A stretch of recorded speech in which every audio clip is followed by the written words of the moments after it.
1, Okay. ကျွန်တော်တို့ဂျပန်ယူစကန်ဂီတာလေးတွေကစ်စားနေတဲ့နေတော့ကျွန်တော်တို့ရွေးနီးလေးပေါ့အကြံမြင့်နံပါတ်1အနေနဲ့ယူက brand နဲ့ model ကိုတစ်ချက်ကြည့်ဒီ brand model ရတူလို့ဆက်ချေမိတ်ဂျပန်တော့အဲ့ဒီကောင်ကိုကျွန်တော်တို့ကအရင်ဆုံးအကြံမြင့်နေနဲ့လေးလာပြီးတော့ဒီကိုကေတို့ YouTube တို့မှာအရင်သူ့ရဲ့အရေးသွေးနဲ့ဈေးနှုန်းလေးလာပြီးတော့လက်ရှိရောင်းတဲ့အရေးသွေးနဲ့ဈေးနှုန်းနဲ့ကိုချက်တိုင်းတာပြီးတော့အကြမ်းမြင့်နေတဲ့အရင်ကကျွန်တော်တို့မှတ်ချက်တစ်ခုလောက်အောင်နံပါတ်1နေနဲ့အကြမ်းမြင့်ကြည့်ရမယ်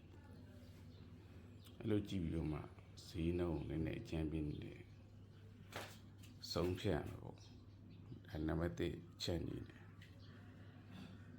နံပါတ်2ချက်ဒုတိယဗီဒီယိုမှာကျွန်တော်ဆက်တင်ပေးမယ်လို့အားလုံး thank you